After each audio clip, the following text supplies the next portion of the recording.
Antonio. To manipulate history is to manipulate consciousness. And to manipulate consciousness is to manipulate possibilities. And to manipulate possibilities is to manipulate power. Welcome, welcome to the show. Got a great show for you today. I hope you almost started building that ark last night because that rain was coming and coming. It seemed like all day yesterday. Had to work a little bit yesterday and in rain a little bit, but Cleveland, we waiting on it. We waiting on it. We towards the end of April. Sprinter, we don't get the April showers no more in the nice warm weather, but hey, we waiting. All we can do is waiting. So in the remote studio, we got our good brother Vince. What's going on, Vince? Got a lot going on, my brother. Last night at Larchmere Arts, we had a wonderful session with Gloria Cummings Jones, Ed Ridley, Elijah Gilmore, and Brad McGee, and they will be back on the 30th of next month, which is just around the corner. And on the 10th of May, we are going to have a poet by the name of George Lee joining us at Larchmere Arts. So stay tuned. Also, just want to let the cat out the bag. We are planning to have the Larchmere Cultural Arts Festival in July. So we're building that as we speak. A lot of good things going on over there on Larchmere Boulevard. So, well, let me take your name off this because I ain't you and you ain't me. So, anyway, a lot of good stuff going on at Larchmere Arts. Today, we have the privilege and the pleasure of having, I'm going to call him an icon today because this brother has been around for almost 80 years. He's nearing the 80-year mark. He has an incredible story, and we're going to let him tell it, but I'm going to give you the short version. When he was 21 years old, he was accused of a murder that he did not commit, and as a result, he ended up on death row in Massachusetts. And after 5 years, he was able to be liberated from that. And while he was incarcerated, he got a real education because I think he told me the other day he read over 200 books. In the course of that, he discovered himself. He has another name other than the one that he used to have, which I don't know. And if he wants to share that with us, he can, but he doesn't have to. He is in the midst of a tour. It is called the Octogenarian Tour, and he is visiting Cleveland, Ohio. So yesterday he was at Third Space Action Lab. Today he will be at Third Space Action Lab at 1 o'clock. So when he finishes his interview, he'll be heading over there. And then tonight he's going to be at Ink Therapy Studios with the good folks out there, Essence and Sanchez and Poetry Fiend and the others. So they're going to be in store for a great evening of the spoken word. His name is Omowale Ketu Oladuwa. I'm happy to be able to share that with you, and I'm happy to be able to bring him to 360 Info Network. So without any further ado, there's the good brother, Omowale Ketu Oladuwa. How you doing today, bro? Peace, peace. I am well. I am doing absolutely marvelous. We All woke up right. this morning Okay. and um, we have reached the 80 mark in March. So we are now officially an octogenarian. And the number of books read was 500 to 600 Oh my Wow. goodness. during that period. Oh, wow. So, like I told you yesterday, Vince, I got my PhD on death row, and then I had to come out and get the undergrad and grad degrees. That was easy work. Mm-hmm. The hard work was finding out that I had value and that life had something for me, and that I am in life and life is in me. I had to I had to learn all of that the hard way because I thought I knew what I thought I knew, and that thinking is what wound me up in the place that I sat. in Massachusetts at Walpole State Prison on death row. Yes. So, brother K2, you said something really interesting to me when we talked the other day, and that was the perception that you had of America. You had been accused of this crime, and for whatever reason, it was just unbelievable to you that you would end up doing time for a crime that you did not commit. It seems as though in your youth you had a lot of confidence in the American judicial system and you found out otherwise. And I thought it was really kind of striking that you got another education. You just shared with us that you read 500 to 600 books. Can you talk about the transformation that took place within your mind as you went through that 5 years of being away? Absolutely. Um, at 21, I was dumb as a rock. I had no real political awareness, political consciousness, no um, real aspirations that were futuristic.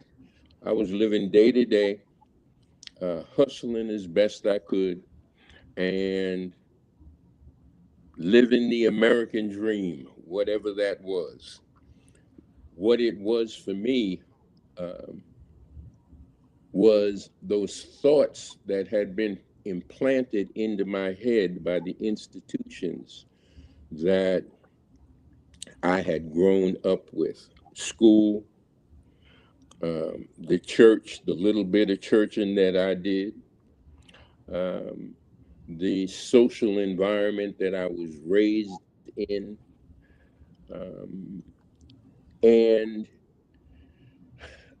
those institutions prepared me to think that I was an American, Hmm. and that the things that I learned in school about we the people and the police are there to protect you, and all of the all of the constitutional and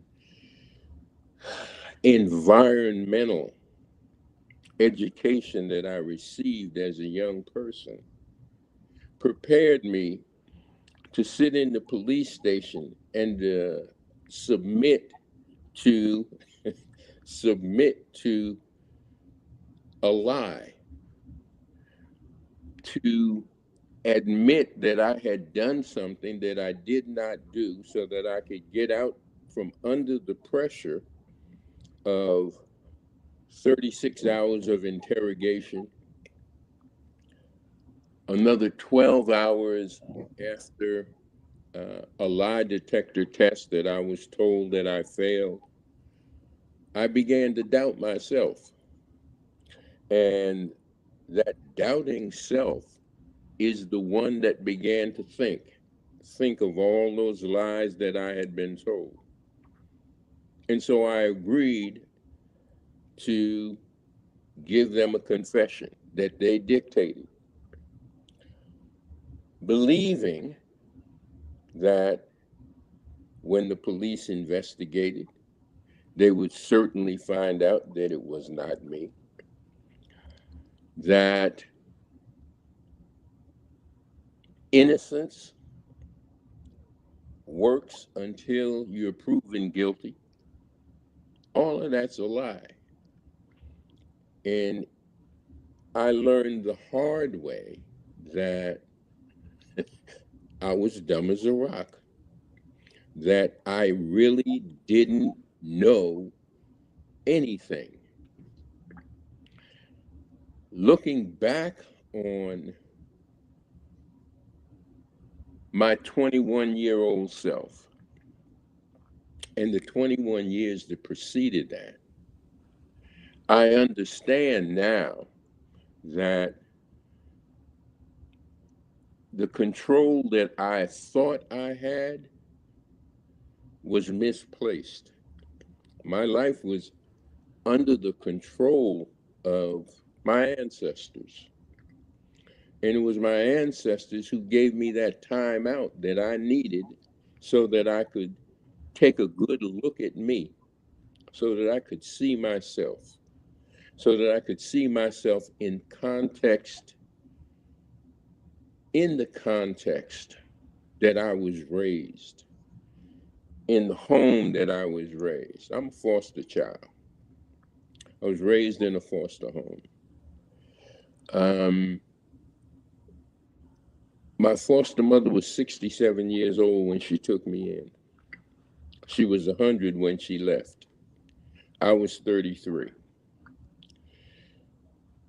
The relationship that we had and the love that she implanted in me and the wisdom that her years gave to me are what manifested on death row.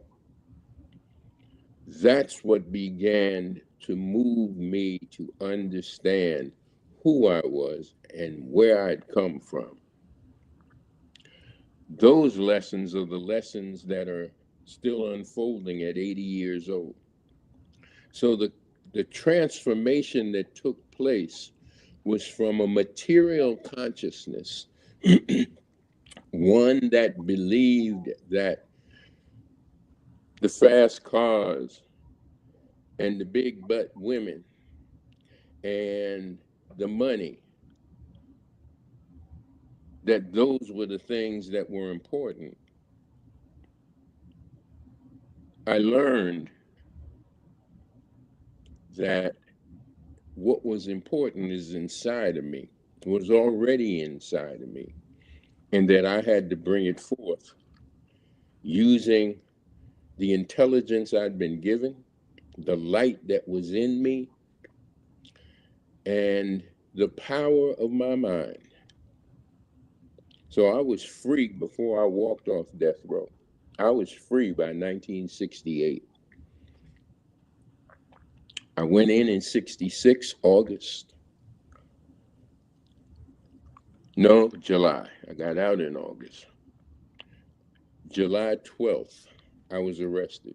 August 17th, 5 years later, 1971, I walked off death row. Palm Sunday, 1968, I declared my independence when myself and two other men on death row went to church. We started to church, but it was never our intention to go to church. None of us were churched. Our intention was to liberate ourselves from the mental and psychological and torturous conditions that we lived under. And so we went into the deputy superintendent's office, which was across from the chapel. We bum rushed it, and we took hostage the deputy superintendent and 4 guards. That day, I knew I was a free man. That day, I knew I had been liberated from the fear that had constrained me and the ignorance that had groomed me to be a fool, the fool that walked into death row. So it was a spiritual transformation, Vince, that took place. And it's one that's still unfolding. So you talk about having a spiritual transformation, and part of that transformation was a change in your identity. Obviously, that change occurred as you engaged in the study, but also part of the transformation was you choosing to take a name.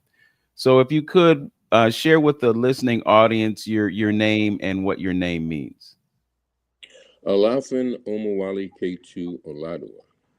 Alafin is the spiritual head of the city-state of Oyo, the Alafin of Oyo, for the Yoruba people in what is today Nigeria. Omowale was the name that the Nigerian students gave to Malcolm when he visited after the Hajj in 1964. Ketu is one of the 7 founding um, Yoruba city states. Ketu was the last city state to fall under British colonization, and it represents resistance. Ola means to save, and Dua is the suffix for the founding, the founder of the Yoruba people, Oduduwa. Together, the name compressed means the son who has returned home with a resistant heart. Okay. So when we spoke the other day, you told me that you did not make it to the continent of Africa until you reached the age of 60, but you had this burning or this yearning in you to connect. And you didn't just connect, it was about poetry, it was about music, it was about dance. Can you talk about the importance of us who are in the diaspora embracing our African heritage? We need to know who we are, Vince. We need to know that we are not the white people who are in our heads. And when I talk about white people, I'm not talking about the individuals, because they in worse shape than we are. I'm talking about the institutions that are in our head, the white institutions that are in our head, planted there by this language that we speak that is not our own. It is difficult for us to to to communicate in this language because it doesn't make sense. It doesn't make sense until you take it, break it apart, put it back together so that it sounds like you, so that it works for you. If we are working by the meaning and definitions of another people, then we don't know who we are. We are an African people. Mhm. We come we come from the land that the biblical text calls Eden. We are a sacred people, but we act like we white folks. We want to be white people, not because we want to be white people. That's what's been groomed into us.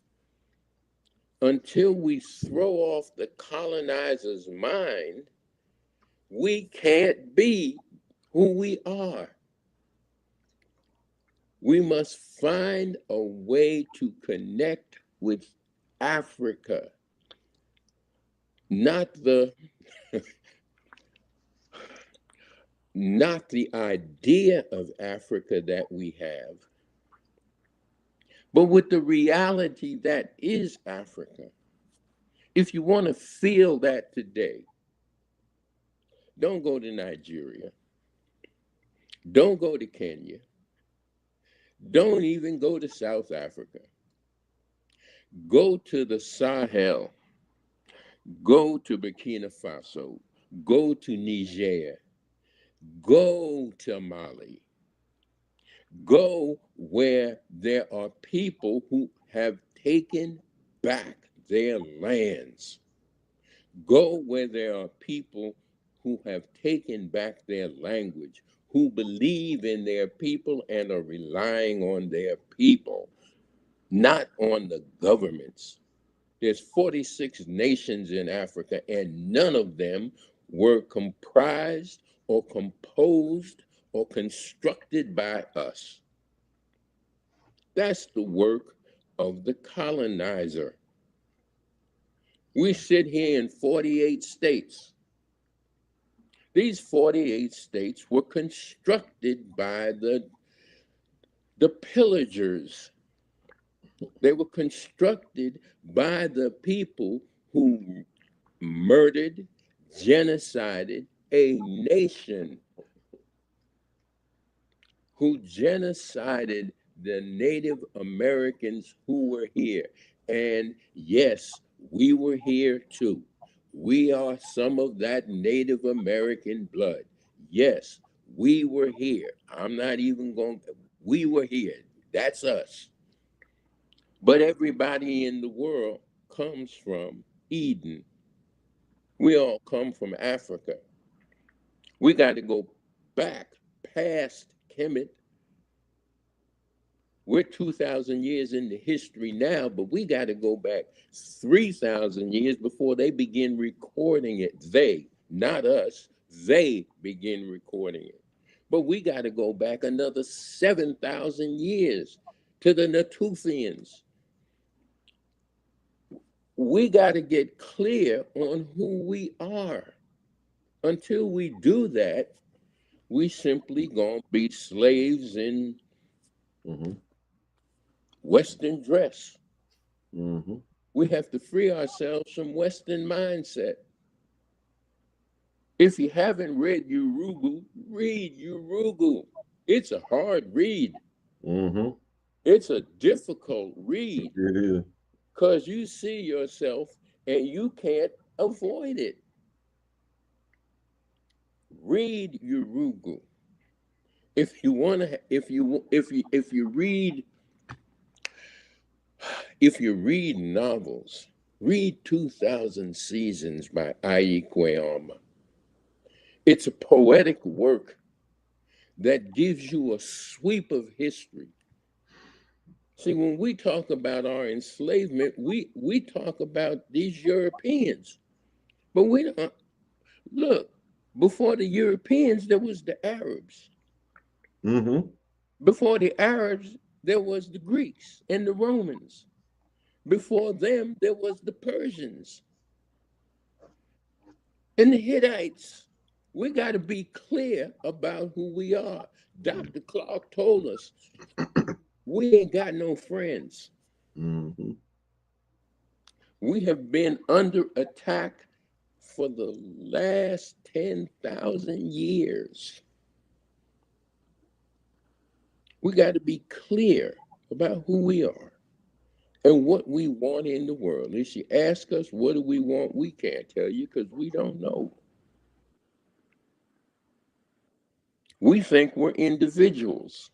We are, but without the collective, the individual doesn't exist.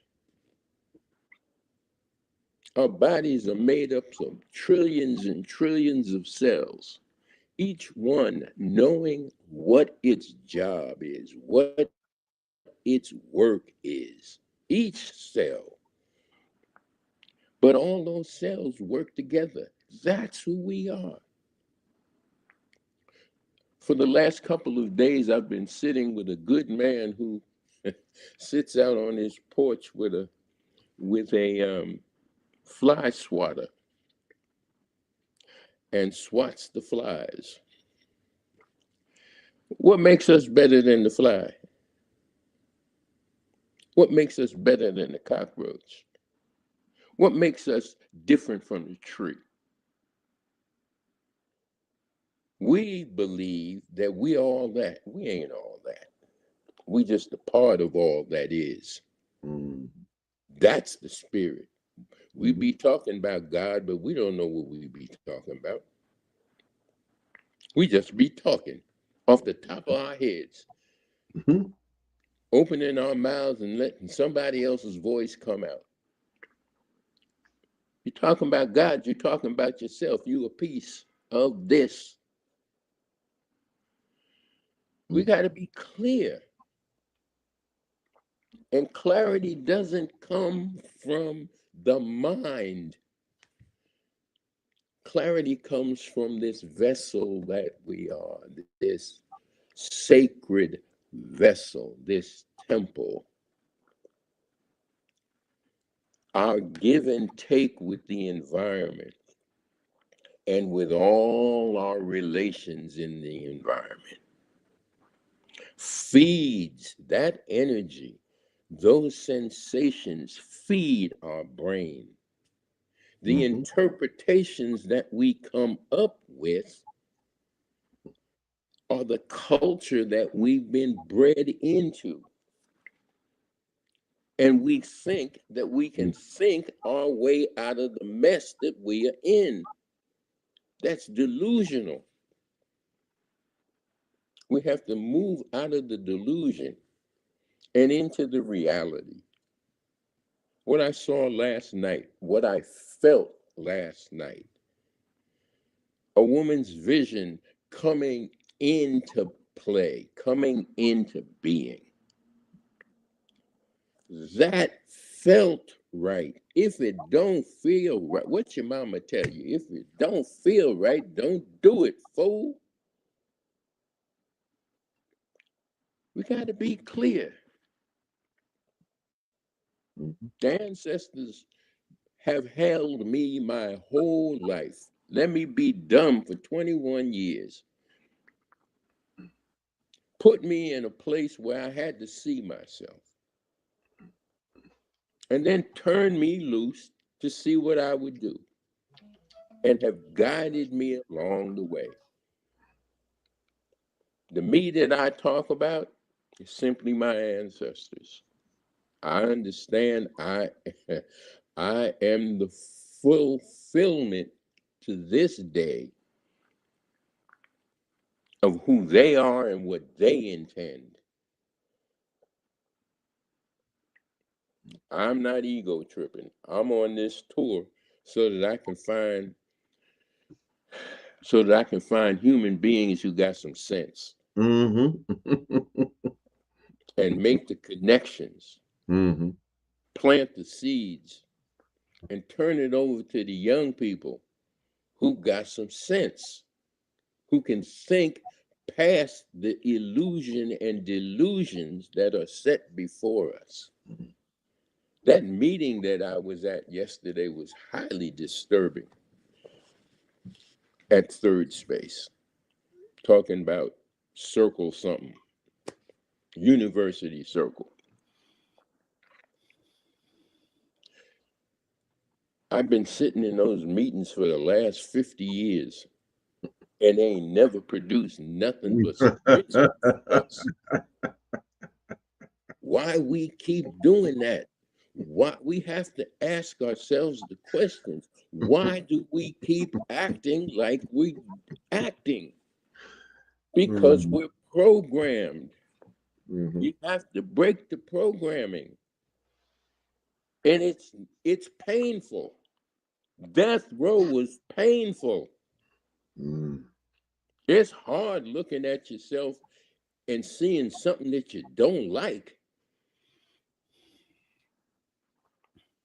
But you got to admit that what's sitting in front of you, what you're looking, the person looking back from the mirror is you. And if you don't like what you see, change it.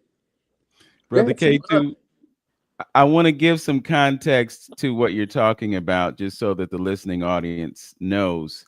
Yesterday at Third Space Action Lab, you were invited to present some poetry. But before that happened, there was a session where they were talking about some landscape architecture that they want to do for University Circle.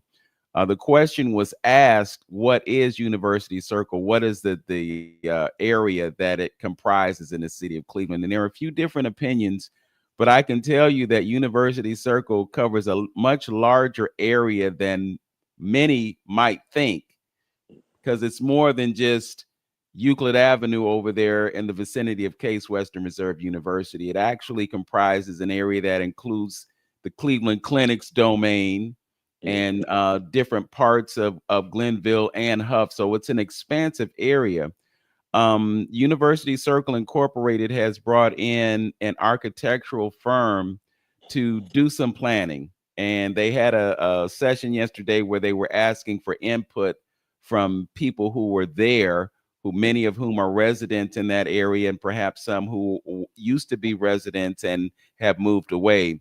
But the point that you made in your remarks was that we're hearing individual voices and we're not hearing a collective voice. So I think in hearing those individual voices, there's a certain level of futility because we don't have any power within that paradigm. So could you explain a little bit more about what you were trying to express? And before you do, I just want to take this chance to remind the listeners that you're listening to 360 Info Network right here on AM 1490 WERE.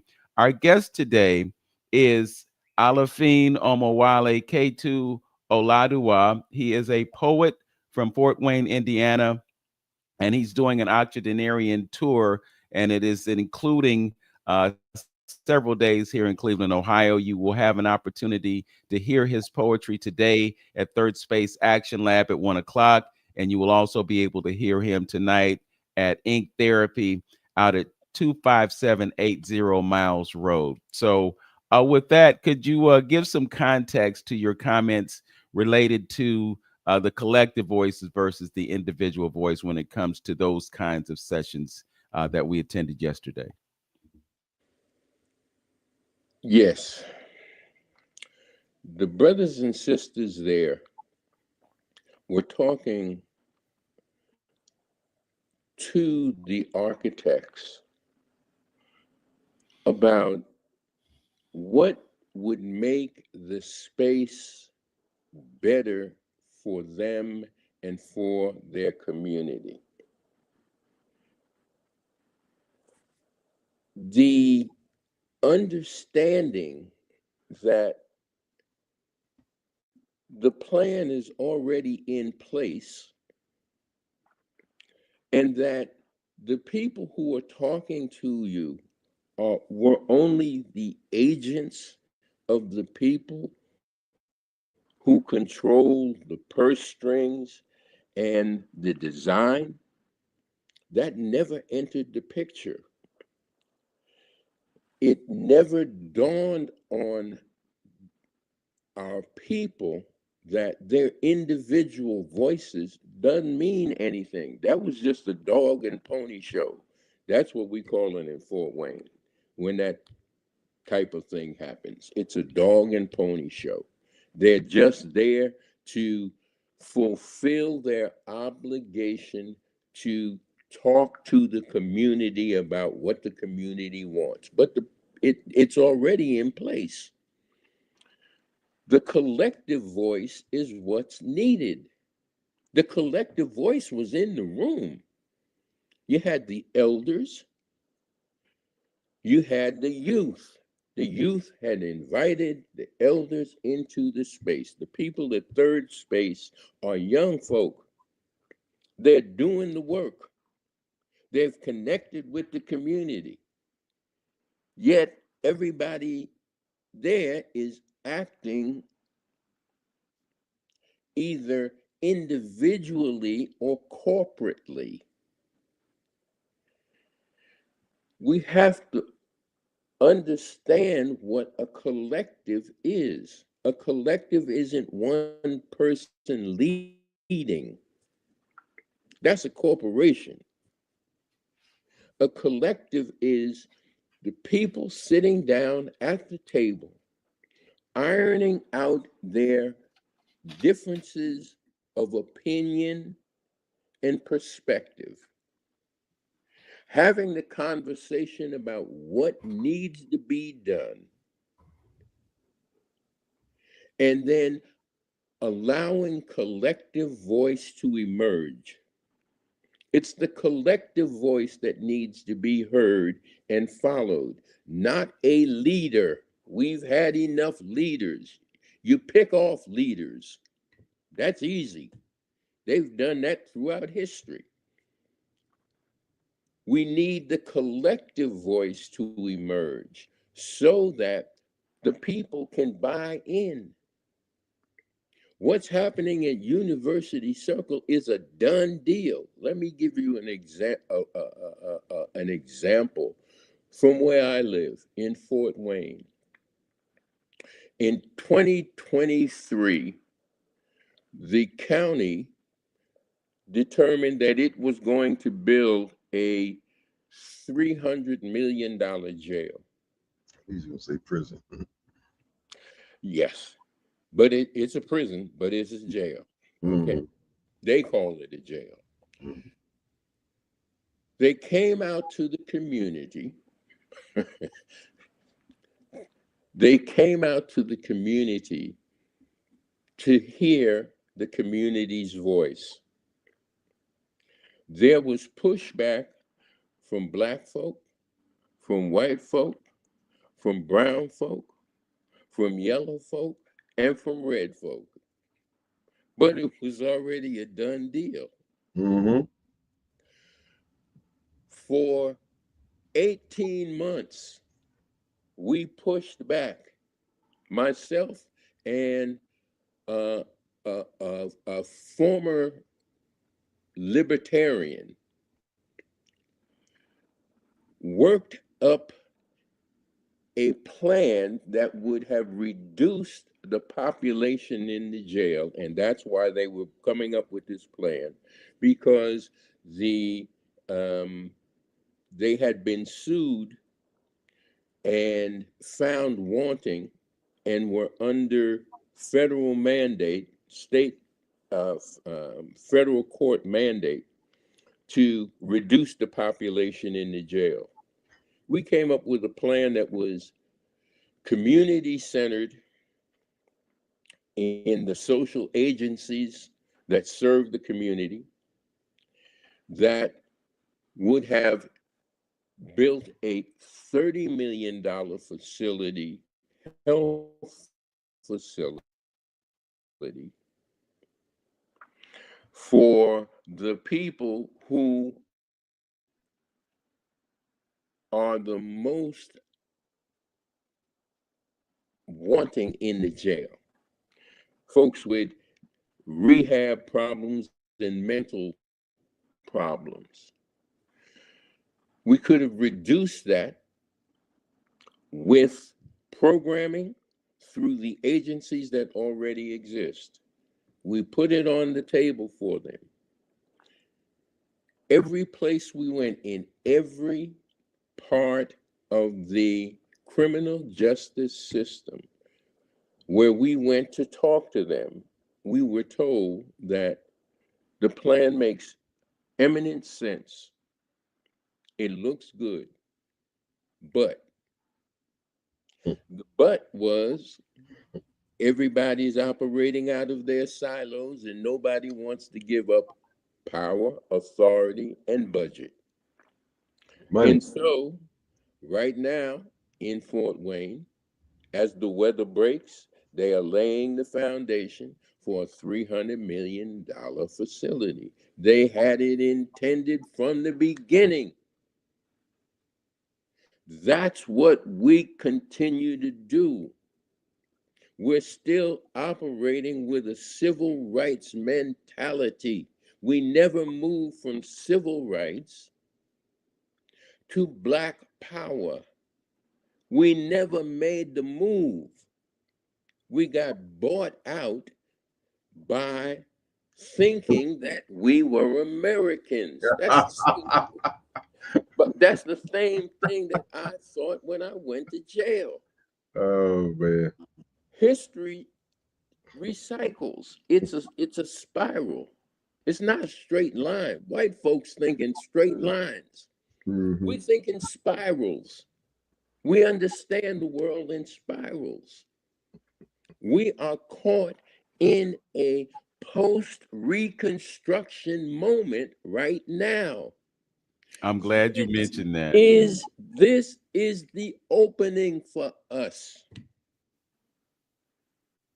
We can walk through the door, but we can't walk through the door if the chains are on our ankles or on our minds, which is where they're at.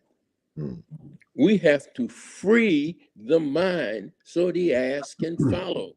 Mm-hmm. Parliament told us that. I'm out here on a tour. I'm a poet. I could have gone to the academy and did all that stuff and got the PhD and all that. But I said, no, I can't do that. I can't sell out like that. I can't sell out like that. There's there's an easier way to be human Mm. than by thinking that I know something, because I know one thing so thoroughly. That's divide and conquer. We are people of genius. We understand that life is a spiral. In the spiral, you touch every part of the circle and you elevate it in a straight line. You just keep going. You don't know where you're going, and you're in that line so long you forget where you came from. That's where we're at. The poet is here to remind the people where they're at and who they are. That's the poet's job. In the 60s, it was the poets and the musicians who gave us life, who resuscitated us.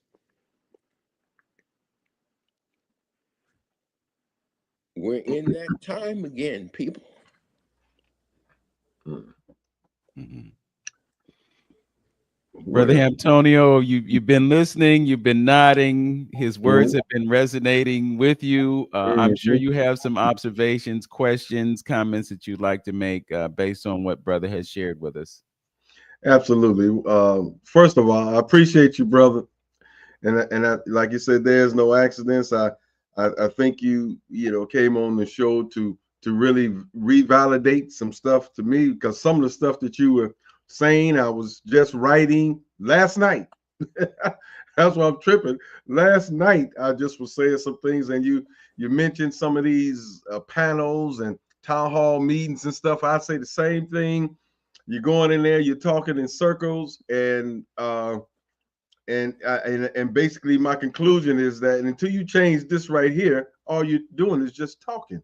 It has to start with this here, and with Yes, a purpose and knowing yourself first before you can move on to do anything. Because all you're going to do, all we are is black white men at yes. this particular point. That's all we are. You are indoctrinated with all of his worldview, all his ideology, all his customs, all his rituals.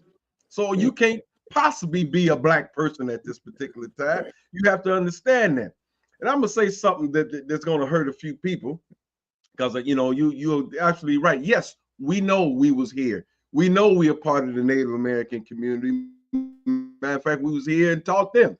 I read some data that the Native Americans said the ancient ones gave them their knowledge. Over Mm-hmm. here. You know what I mean? Mm-hmm. Yeah. So trust me, I completely understand that. But what I'm going to say is this about this thing and claiming this to be your place.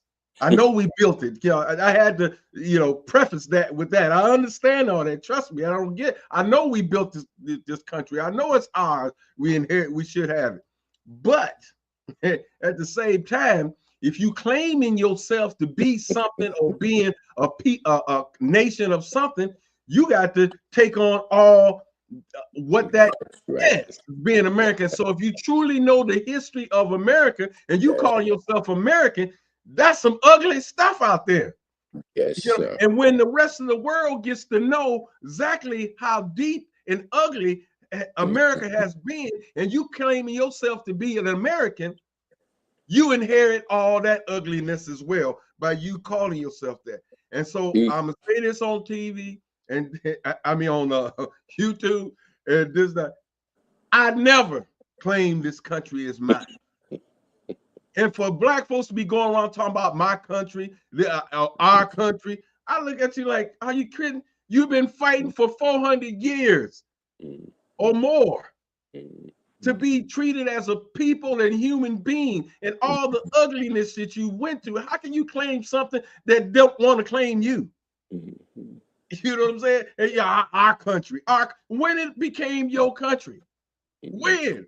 Mm. All I've been brought up on is suffering, fighting for civil rights, shedding blood, walking and wanting to be treated like a human being all my life, and all my fathers and grandfathers and this, that, and other.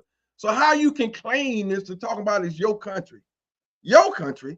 When did it become your country? You know, so it's a checkup from the neck up. It's about the mind.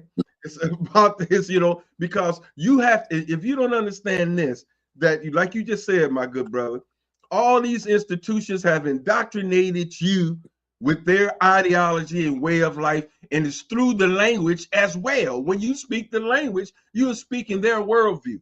So you don't know how to be a black person. You don't know about any of this thing because you had nothing but you're a product of this situation until you wake up and that epiphany happens, that you wake up and understand that everything that you have been taught is to benefit the system. If you don't understand that, so you got to rethink everything. And that's why I'm taking you right back, guys, to my, you call me and get one of these shirts for this summer. I got a shirt that comes with anti-establishment. And that means I don't believe in none of this that he has laid down, because just like white and black is different from white and black, your ideology, your thinking, you like your food different, your human different, you worship different, you like your women different, you do almost everything different. So how is this man going to teach you how to live, survive, religion, or any of those things? Because when your thought process is totally different. So go back to where our ancestors are calling you and say, when you going to try me? We've been here the longest. We the birth of all of this information. When you going to try me? And all you got to do is ask that your ancestors, and they will work with you, because like you said, brother, they are in you. You're a product of that. That's it. Lynn, you know something? Yesterday I had the thought, because that what you just said is something that resonates. I wanted to have James Brown queued up. That's my boy right there, man. Well, he's got this song "Try Me," and I actually thought about Let me say this about black. Black is a color. There ain't no black land. Black, in the context of America, is a reaction to whiteness. Black is a political identity.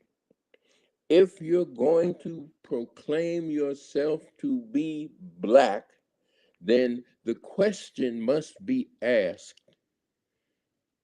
how are you defending your community? What is your culture? How are you defending that culture, and how are you profiting from that culture?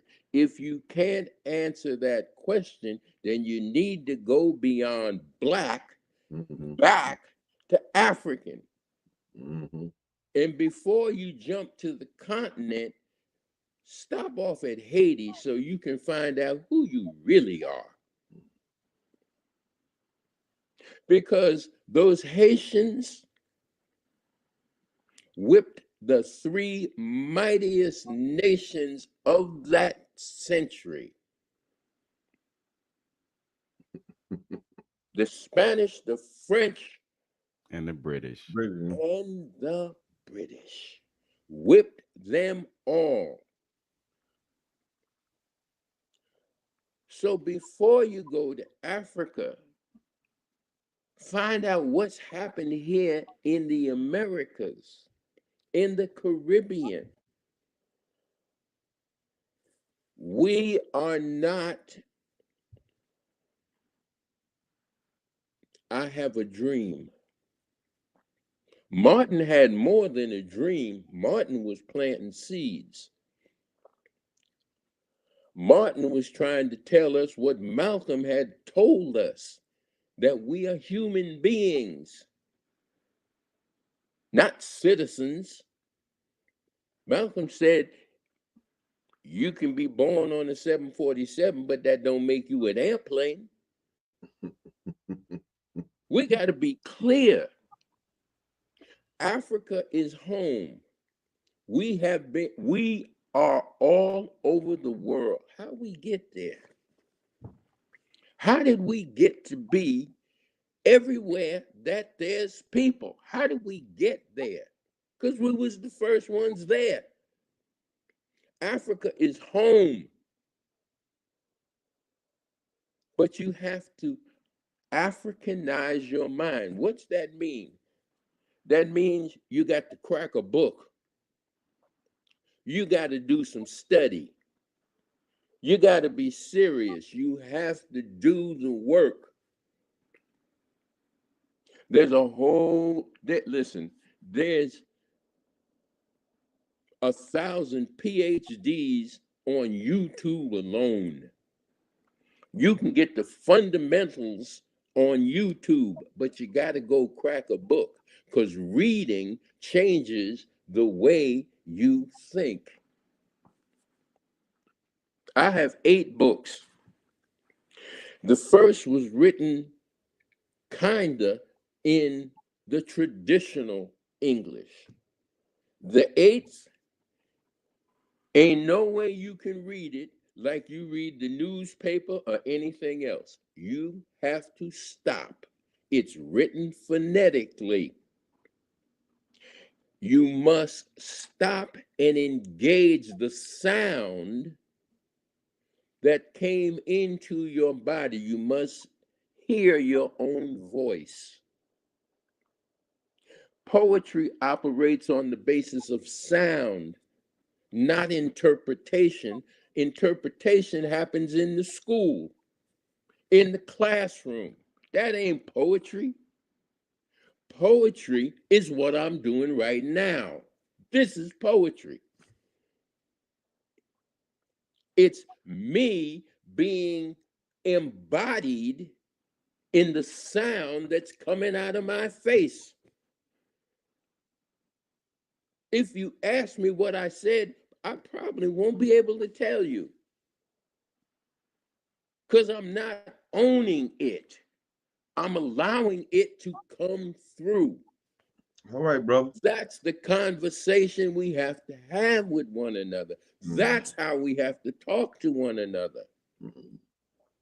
We don't need to sit in, at this moment, we don't need to sit in the boardroom and figure out what the plan is so that we can be the slaves of the next decade. That's already in progress. We don't have to do anything for that to happen. We can open 1,000 businesses. If they're not connected, it don't make no sense. It don't make come. Absolutely. I went to, after we left Lashmere Arts last night, I had to go to the store. I went to a store and it was in the Asian quarter. And everybody I saw in there was an Asian. They were shopping. They were stocking the shelves. They were at the cash register. It was clear who was in charge and who owned that space. Where's our supermarket? Where is Black Cleveland's market? Institutions. Yeah. Okay. We got to be clear about who we are. We say we Christians, but we don't know nothing about Jesus. Nothing except what they tell us in them pulpits. We don't know nothing. Where the whole idea come from? It come out of Kemet. Osar and Osset. The virgin birth, all of that. All of those principles come out of Africa. Yeah, we got to take a transition here, Brother Ketu, but I just want to amplify what you just said. Even with Asar and Aset and Heru, we get it through a Greek lens because we always say Isis, Osiris, and Horus. You know, it's so frustrating to me that we can't get that part of it right. the other thing you talked about, going to the Asian situation and Asians doing everything, and we don't have any grocery stores. You know, I looked at what happened over on Buckeye a few years back when there Oh, was a giant eagle, you know, man. right smack dab in the middle of the black community. And who takes over that store? No disrespect to the Arab community, but that's not their community. And then they set up Chinese that been doing it too. store and they disrespect us, you know, and we can't blame anyone but ourselves That's because right. it's not that we don't have the capital to do those That's things. right. And if we use a collective effort and everybody chips in, we can have whatever we need, but we're so divided and so disunited that we can't even act on our own behalf. It's really That was sad. that was in the black district. And that's to let you know how far your black politicians are away from understanding what you just said. You know, if you had to go out the city in order to get some black capitals to make that case, you should have done it. I made that argument a while back. Why not? You know, you can't give up one black supermarket for our area that feeds our community, and you so accustomed to giving the Arabs that don't make any sense. Yes. Our mindset. Yeah. We, Well, you know, it goes back to what you were saying, Brother K2, about the slavery of the mind, mhm. because we're so entrapped in someone else's thinking that we don't think for ourselves and we allow others to think for us. We're on 360 Info Network right now, AM 1490 WERE. We're going to be transitioning to our Facebook and YouTube platforms momentarily. Just want to remind you once again that there will be an event at Larchmere Arts on Saturday, May 10th. It is poet George Lee. He will be coming to share his spoken word wisdom, and we certainly hope that you will come and join us on that occasion. And also mark your calendars for Friday, May 30th. We're going to have another concert with Gloria Cummings Jones with her musician friends, Elijah Gilmore, Ed Ridley, and Brad McGee. So stay tuned. Go to the Facebook page for Larchmere Arts and click on the events tab, and you'll get all the details about that event. Also, don't forget, we are planning the Larchmere Cultural Arts Festival to take place on Larchmere sometime in July. It's going to be the 11th through the 13th. So we certainly hope that you'll stick with us for that.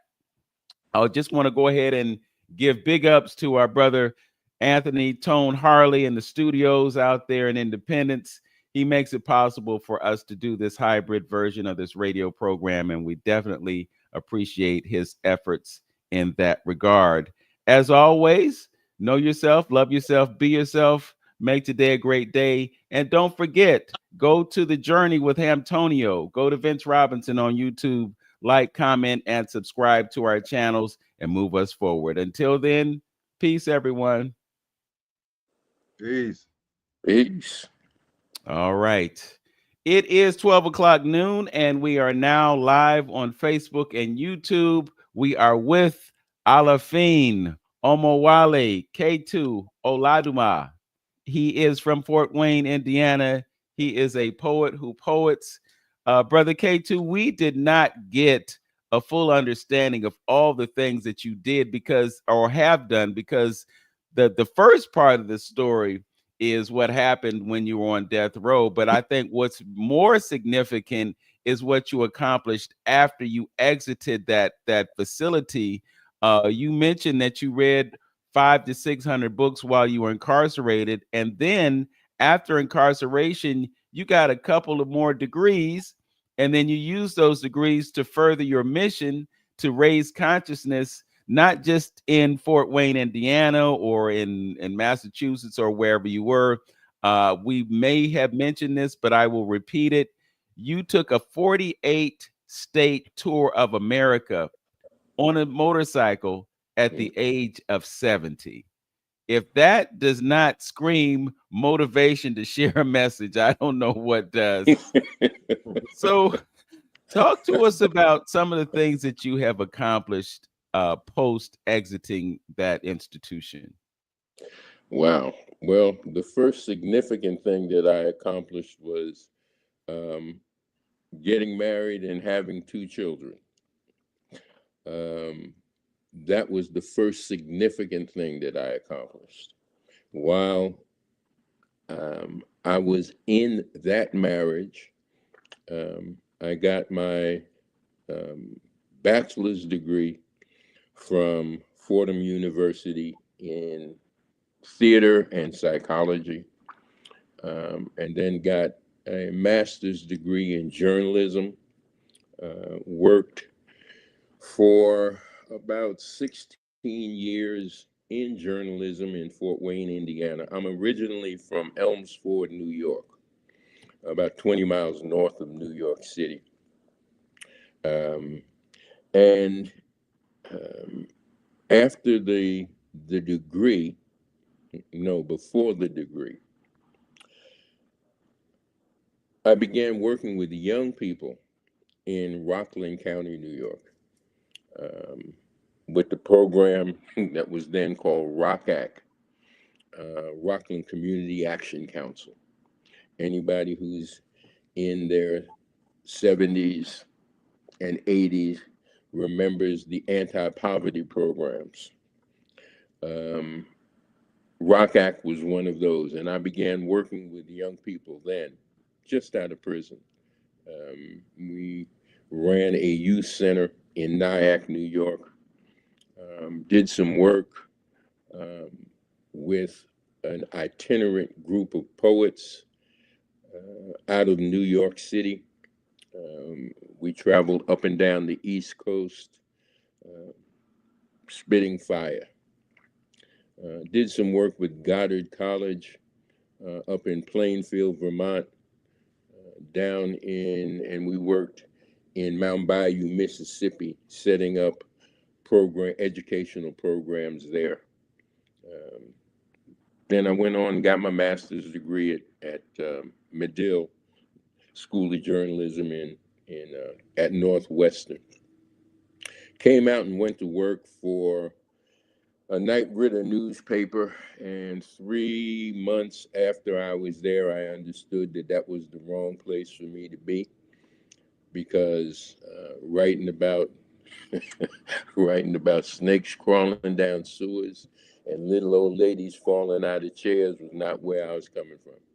I went to Fort Wayne via Knight Ridder because I was on a course to go next to the Philadelphia Inquirer and then to West Africa as a foreign correspondent. That was what I had mapped out. But the ancestors had something different.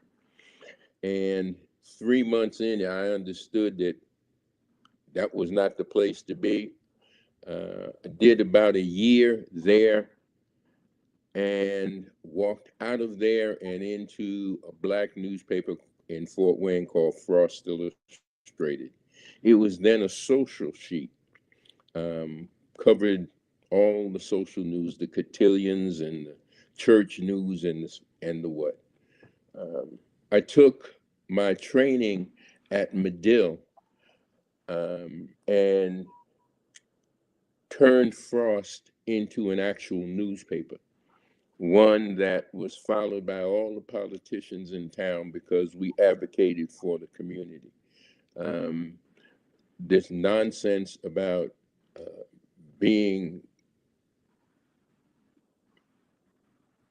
being equanimous in your coverage, your news coverage, about being uh, distant from the news that you were covering. I never took to that. I understood always that I was there to represent the voices of the people who could not speak for themselves.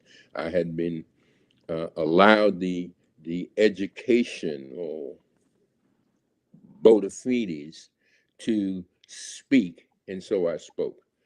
Um, Left Frost, and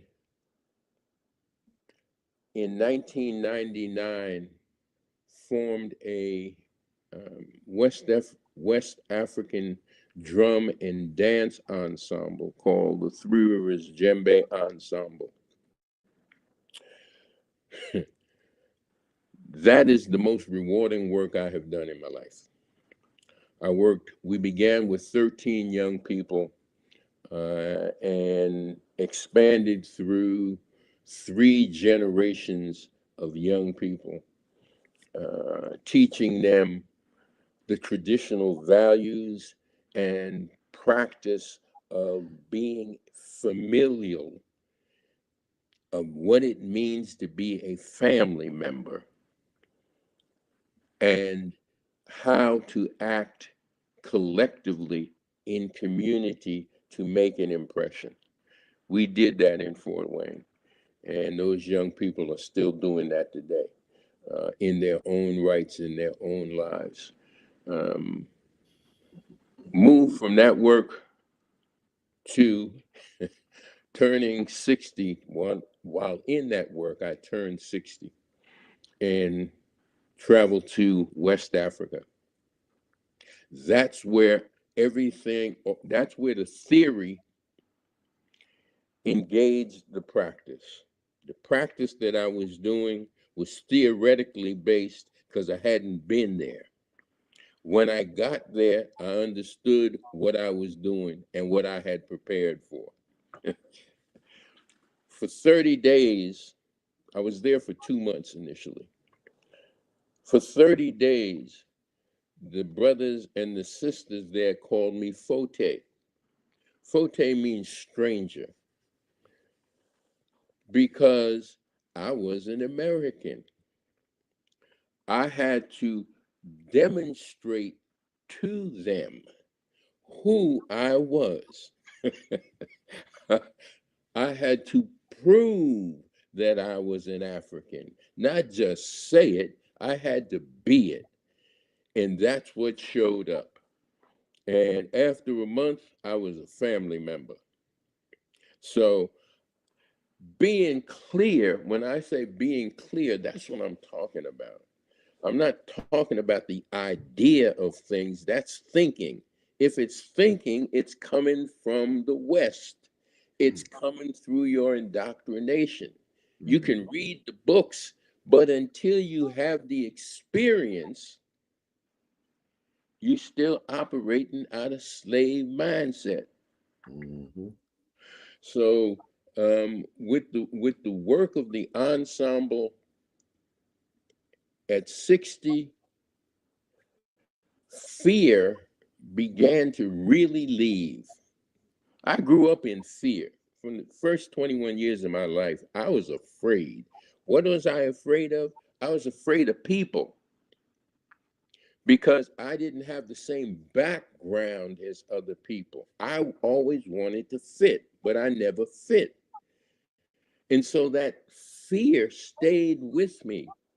When I went to Africa, it began to evaporate, to dissipate. At 70, I turned 60 in Africa. 70, I decided I got to get rid of this fear. And the ancestors gave me an assignment. The assignment was to get on the motorcycle and touch all 48 states, sleep in all 48 states, establish relationships in all 48 states, and then come back home. And that's what I did. But the incredible thing about that journey, Vince, in 342 days, 342 days, 382 days, 382 days on the road, I never had one negative experience. I never, and I 85% of the people who I dealt with were not people who looked like me. Not one negative experience. Everybody who I ran into was there to help me, to assist me. That told me who I am. It confirmed for me all the 70 years that had preceded. It confirmed for me. And so at 80, I'm on this tour. to give what I've learned.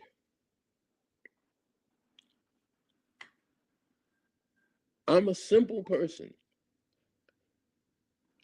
I'm not looking for anything. Anything that I'm doing now is free. I'm not charging. I'm not here to make money.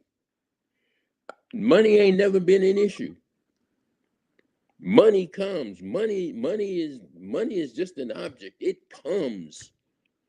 I'm the magnet. What I'm trying to magnetize now, what I'm working to magnetize now, are people who got some common sense.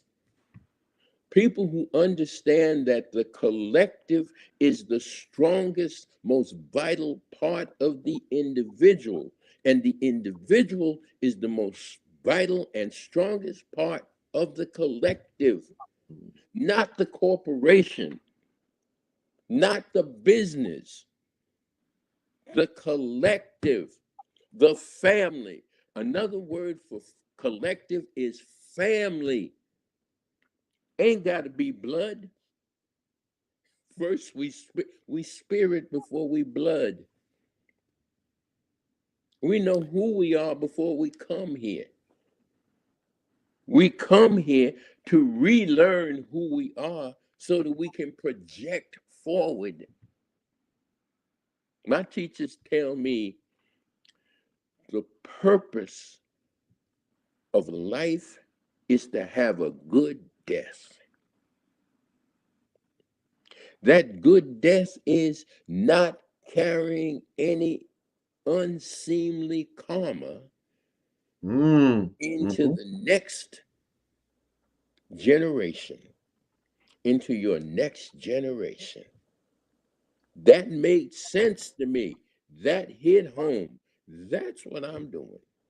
I'm out here because I got an assignment and I learned late in life how to be obedient. I'm just being obedient. Brother Ketu, that was a tremendous gem that you just dropped on us, and you talked about those 13 that you started with when you started that company, and you talked about 3 generations. And I would be remiss if I did not give you an opportunity to talk about your daughter and the work that she's doing, since you mentioned family. Whew. My daughter Rosamond and I began working a work of telling the stories of people who have been imprisoned. It's called Death Row Shadows.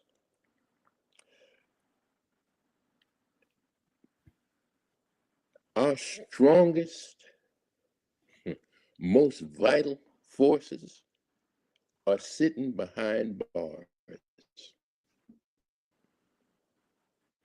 80% of the 80% of the men and women who are in the prison system in New York are black and brown. I'm not sure what it is in Ohio, but I would venture to say that it's not radically different, and it's not radically different any place in this United States. Being clear about the people who are in prison and what they have the opportunity to give back is critically important to where we're going in this next dispensation. You're talking about people who have been in prison for 30, 40, 50 years, who have had the opportunity to study themselves first and then some other discipline as well. One of the people that I've grown close to is Spoon Jackson. Spoon is a poet, he is a teacher, he is a philosopher. At 20 years old, he took someone's life.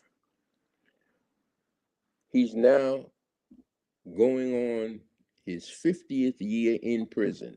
Ain't no way nobody should be in prison for 50 years. Spoon Jackson, take his name down. Take a look at what he's done. He's vying for clemency now in California.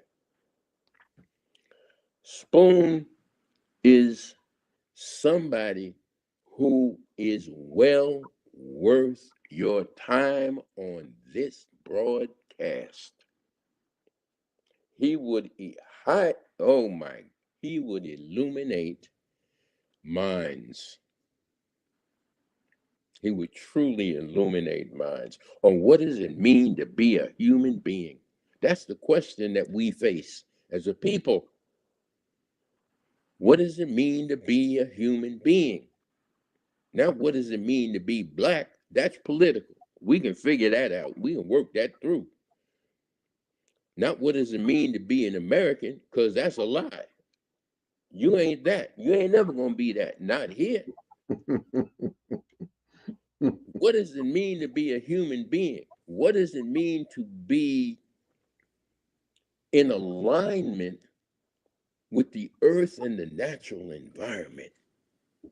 What does it mean to hear the birds singing in the morning and feel that resonating in your body? What does that mean? What does it mean to put your bare feet on the earth, not concrete, but on the earth? What does it mean? I mean, Spoon Jackson, look him up. You can look him up on Google. You can look him up on YouTube. You can look him up on all the platforms. He's there, and he deserves to be heard. But my daughter is. I've got 5 children, and I can say this without any hesitation. All of them have some sense, and they're acting out of their good sense. They're figuring it out one at a time and collectively. We're not all that we should be, but we are growing to be all that we can be. It's about family, and it's about family extending. That's what it's about. We want to get out of this mess. We got to extend the family, and we got to come from those family values.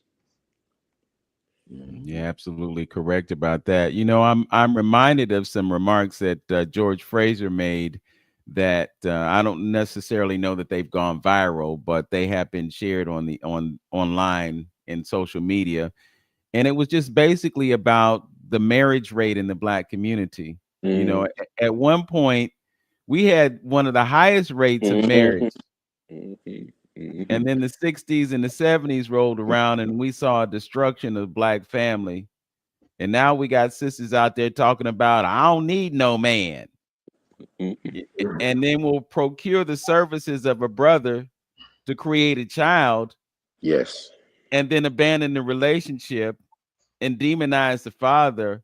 And then get the support of the system because you got this child support thing. You know, it is just so absurd. And I'm just thinking of a situation where a sister put this man's name on the birth certificate for her child, knowing that he wasn't the father, but wanting to put somebody responsible on that birth certificate, and then took the brother to court for child support. And they did a DNA test and they found out that he wasn't the father. And in spite of the facts being in front of them, they want to incarcerate this brother for failing to provide support for a child that is not.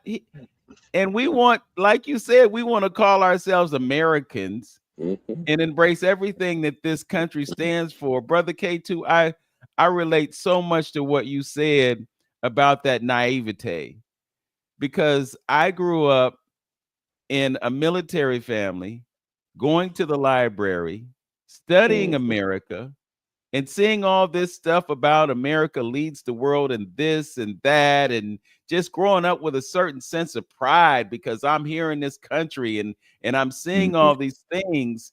And then at some point I kind of woke up to see that what I had been believing in was a lie. And what brought me into consciousness is just being at a university and enrolled in Pan-African studies and reading those books and hearing those lectures and finding about my relationship to the continent of Africa. And I, like you, had a romantic notion about going to Africa. I went when I was 22 years old for the first time.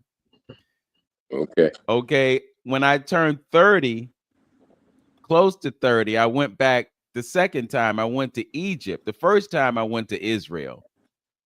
So I'm in Israel, and I relate to Israel as Northeast Africa. You know, it's not some fictional place called the Middle East.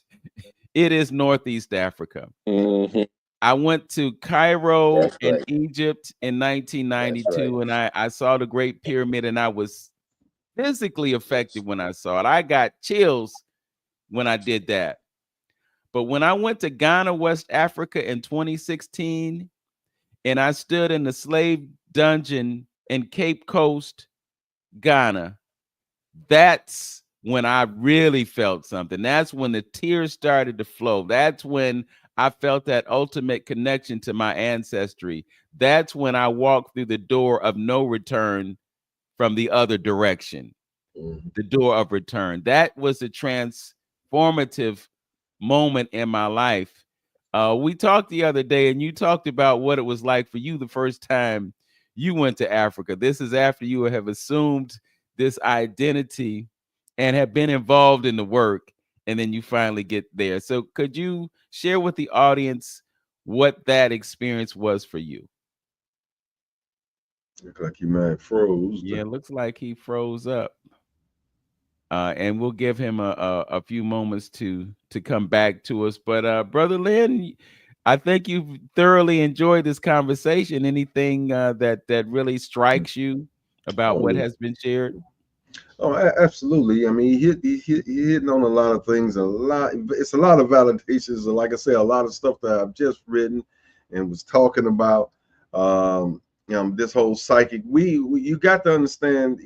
Those basics. You got to see. I'm trying to make people to understand that you have no choice but to be a product of this environment. If you don't run none of the institutions, everything that you've been groomed to, as you was a little kid, I pledge allegiance to the flag of the United States. You were being indoctrinated. But at the same tokens, to be fair, all of it is about indoctrination. But it's about who's doing the indoctrination and what you're being indoctrinated with, And just so happen, if I'm gonna be indoctrinated with somebody in something that I wrote, if I'm gonna follow a system, I want to follow a system of a history of a people that I can relate to, that have some morals, that is spiritual and things of that nature. But if you go back and you study the history of the people that has indoctrinated you, you're going to get good. You're not going to get good results out of that. You're not going to get something that you want to carry on and teach your kids and teach your family, because the history of that particular person is not good. So I say this in an analogy, that I guess modern day Black folks can understand this. If and I hate, but if a crackhead came in and offered you this right here, you'll be looking at him in strange, like, okay, where did you get that from? Who did you take that from? You know what I'm saying? But it's the same token. This is how we should be criticizing the system, that when they give you anything, you should be looking at them with a critical eye, at this particular point. And for us not to do this, like our good brother said, it's all about acceptance. We want to be accepted by the man. Yeah. Regardless on how we say it is, and we think we got independent thoughts and all that, and we know about the Stockholm syndrome and all that kind of stuff, we want to be accepted. Something Dr. Claude Anderson said, that when we had the attention in the 60s, we Mm-hmm. didn't ask for the right things. We just Mm-hmm. wanted to go to your churches, go to your hotels, go to your restaurants. Nothing to be independent, to have us being able to step up, stand on our own 2 feet and make a way for ourselves. This is all we want. And then he gave you jobs and gave you TVs and this, that, and that, and you forgot all about the movement. And white folks has lured you into talking, stop talking about your history because it made them uncomfortable. So then we didn't set our kids up for properly. We let them go out here in this world, and that's why these young ones don't care about the right to do all the civil rights that we fought for. That's why our children don't care nothing about it, because we stopped talking about it because it made folks uncomfortable. Now look at it's come full circle that we fight for critical race theories. I just was listening to Agent Orange 47, Mr. President. He want to take some of the exhibits out of the museum in Washington D.C. So this is the last ditch effort of what's going on in this planet and this country, because we know we're talking about numbers, we're talking about population explosions and control.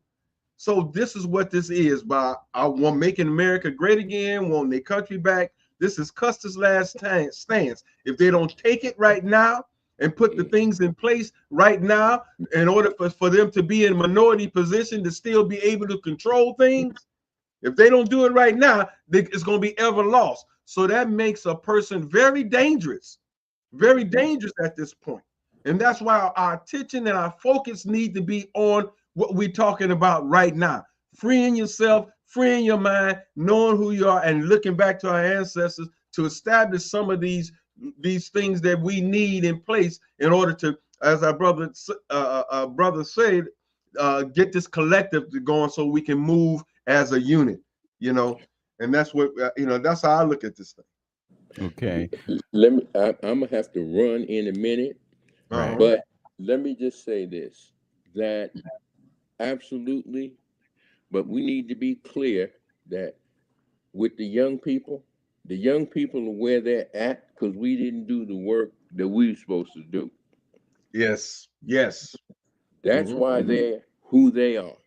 Mm-hmm. We need to take responsibility. By taking responsibility, I don't mean saying, I'm sorry.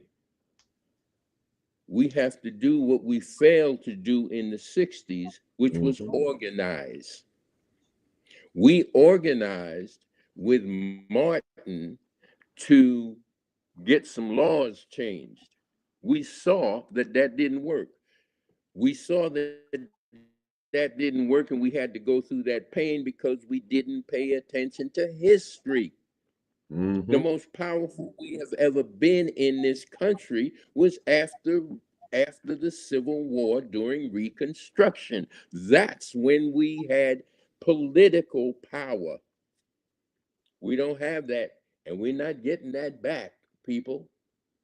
We have to take what we need, not from the system, but from one another. We are the ones that we have been waiting for, not them, not the institutions.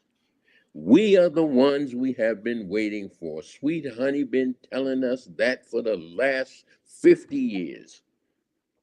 We are the ones.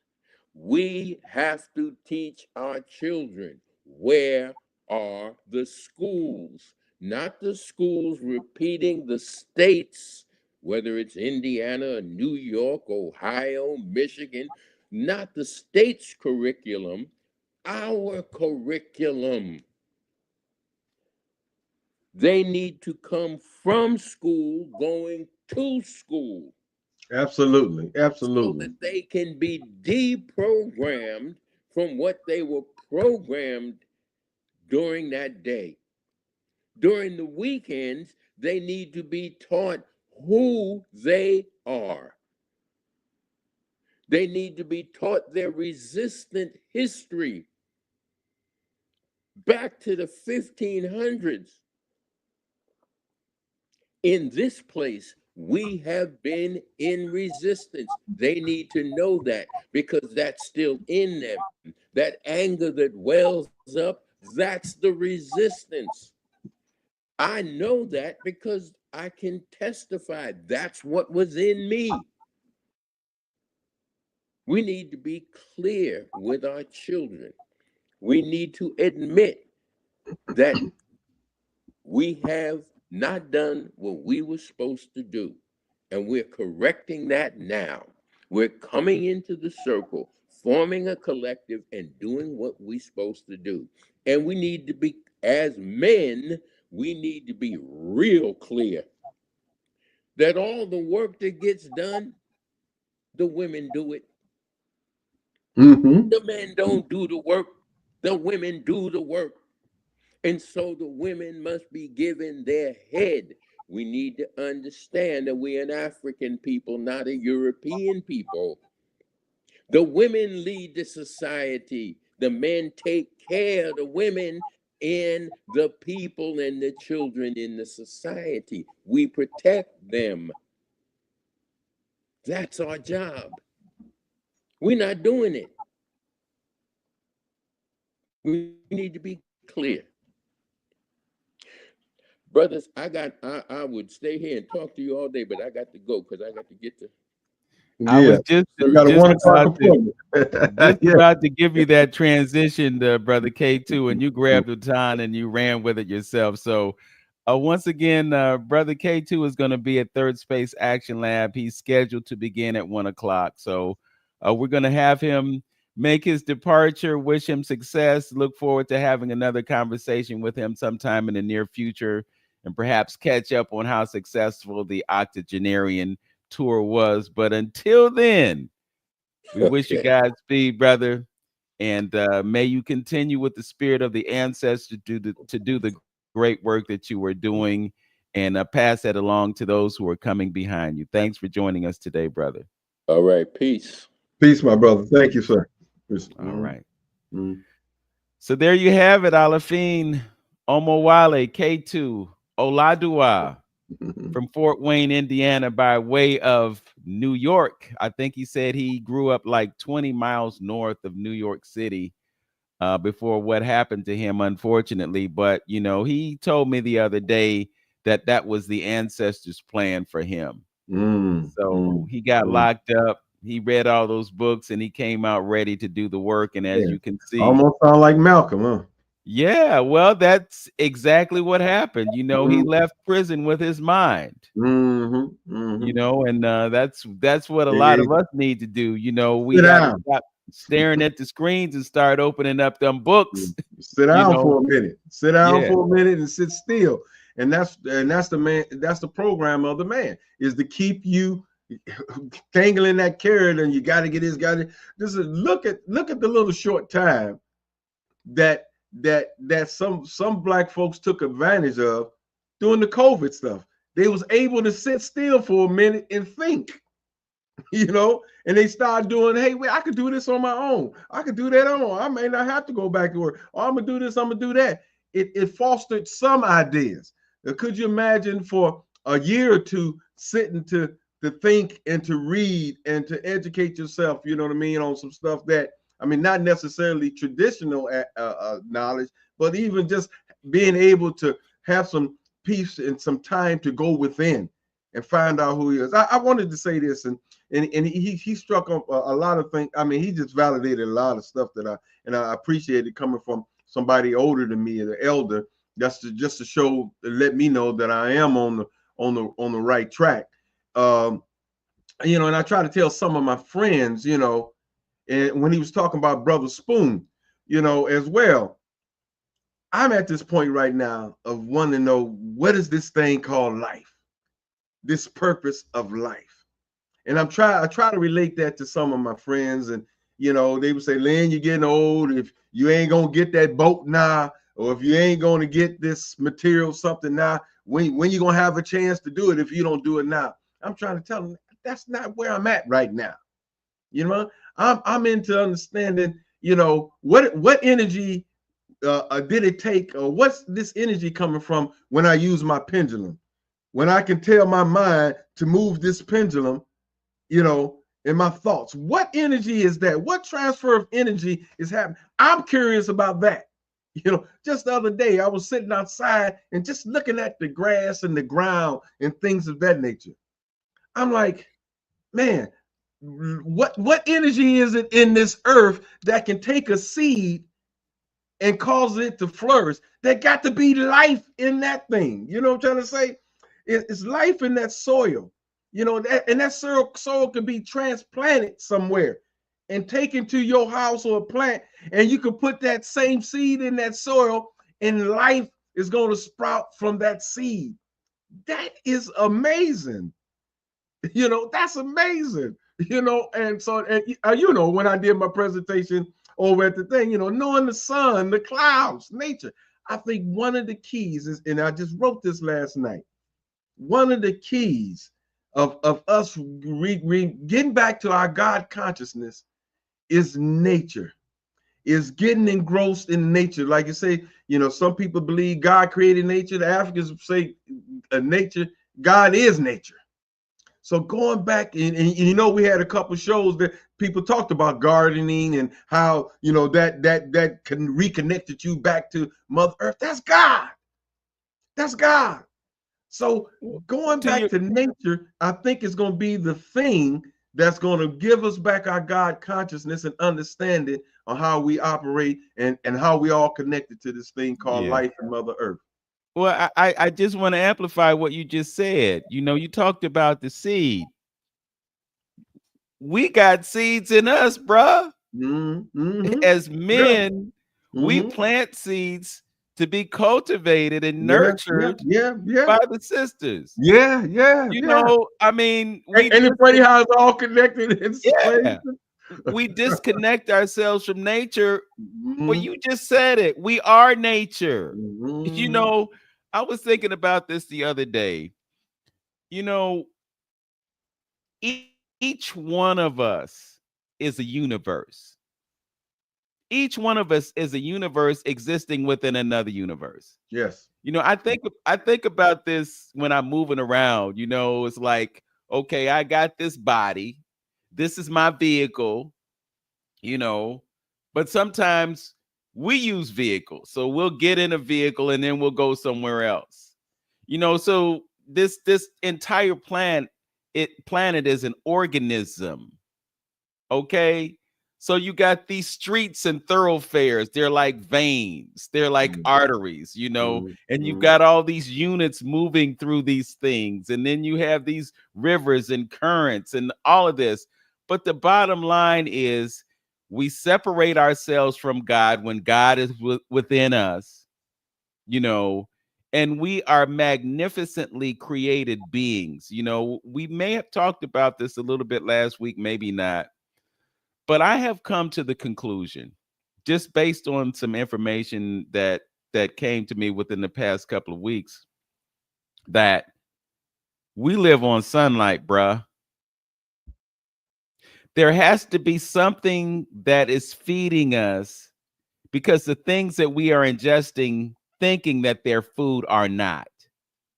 So we are able to survive in spite of all the things that we do to ourselves, because we're living on sunlight. We're living on sunlight. And I think the evidence of that is you go to Africa, to a place like Ghana, that's 0 degrees longitude, 0 degrees latitude, right there at the equator, and in a place where people get abundant sunshine all year round.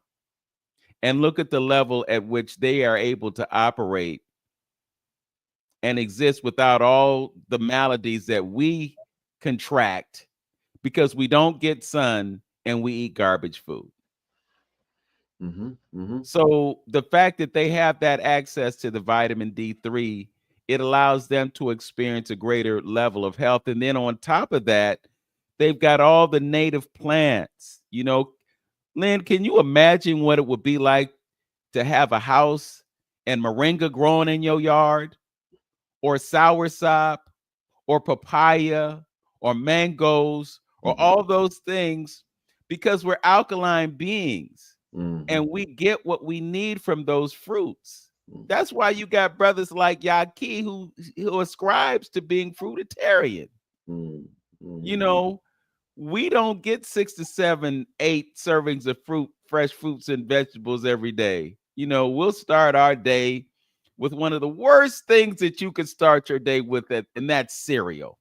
The cereal that we purchase in this country is banned in other countries because they know you're eating a genetically modified wheat, oat, corn, whatever. It's genetically modified. It's problematic because of that.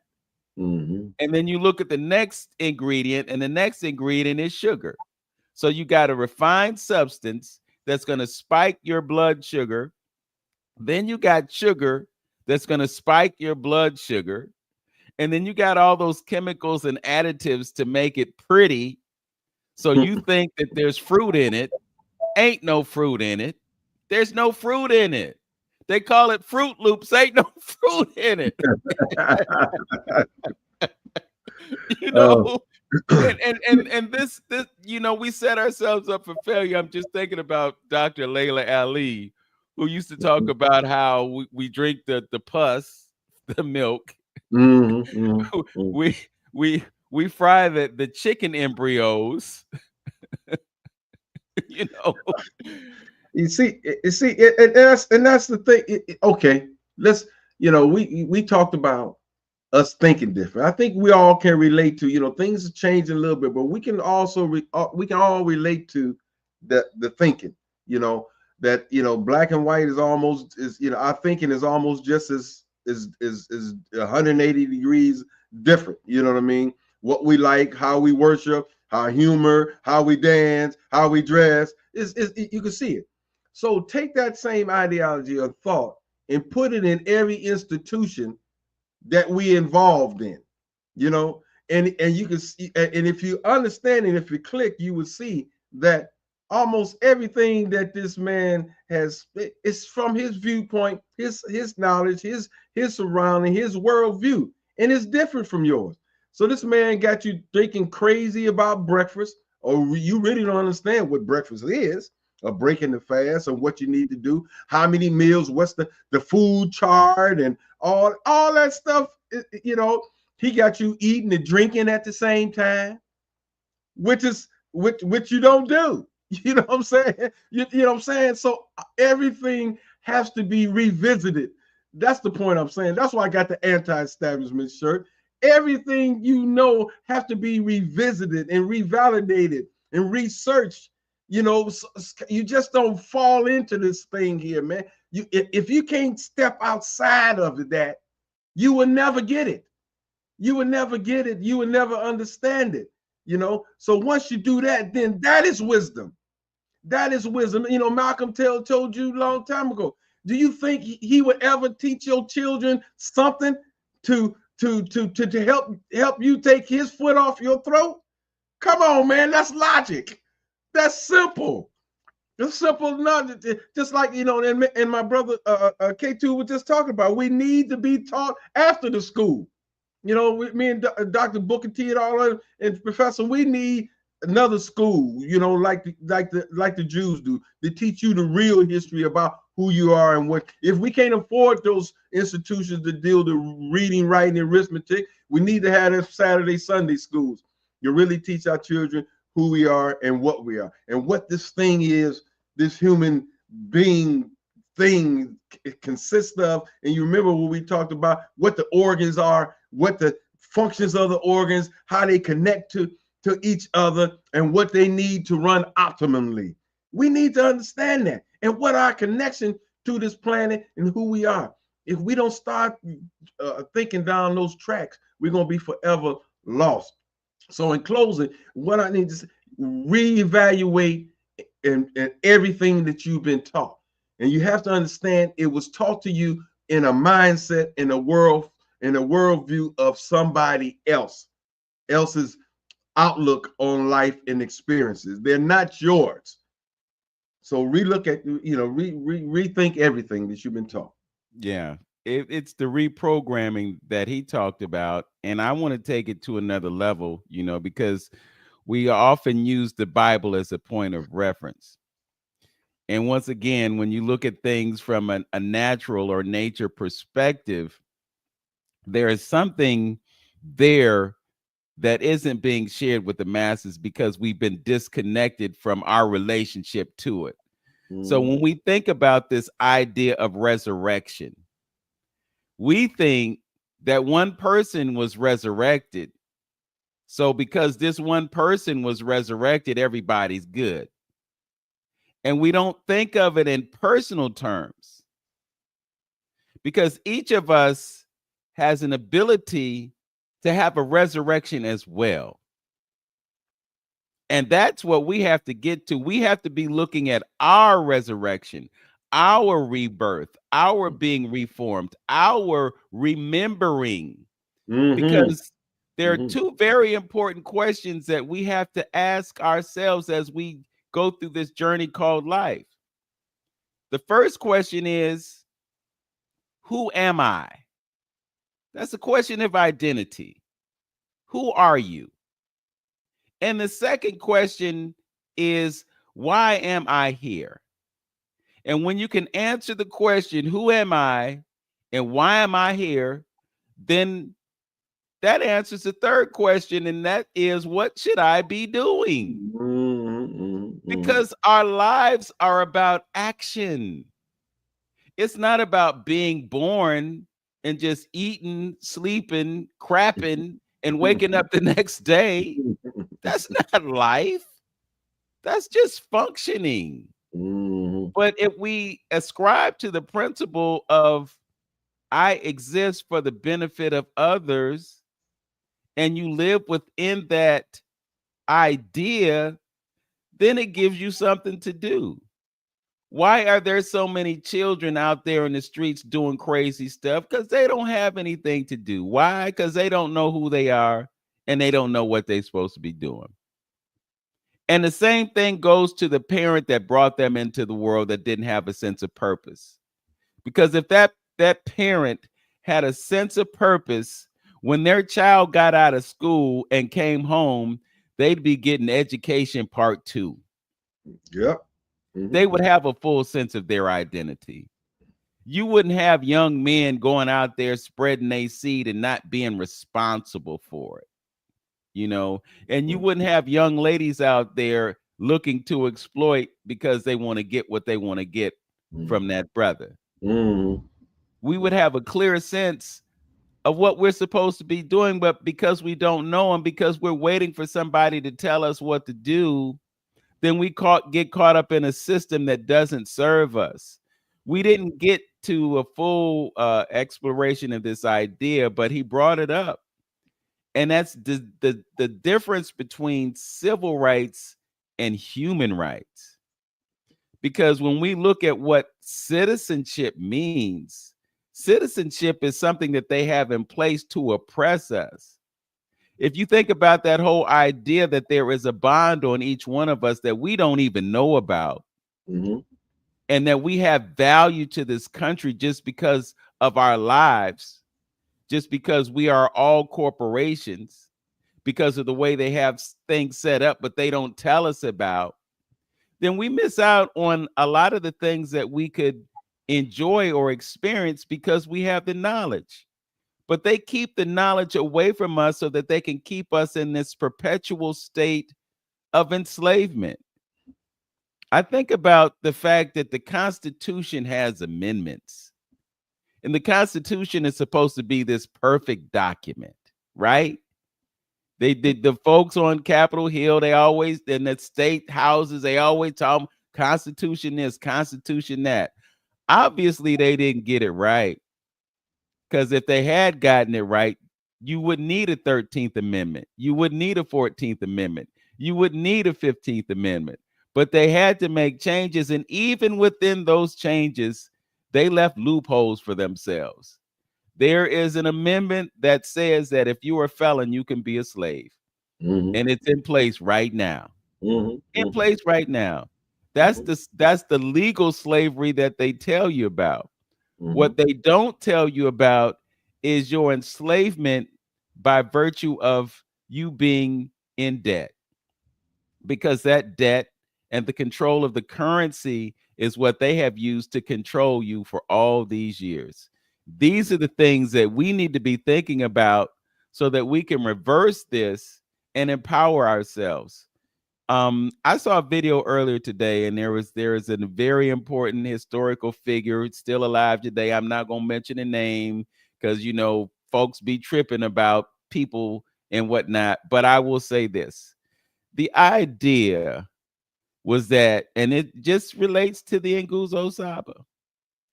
If everybody kicked in $50, 100 people kicked in $50, you've got all that capital. And then you can take that capital to use to develop real estate. You could use that capital to develop a construction company. The revenue that you get from creating those buildings, you can use to create a bank. There are so many ways that if we used collective effort, we could pull ourselves out of the situation that we're in, and we don't have to rely on someone else.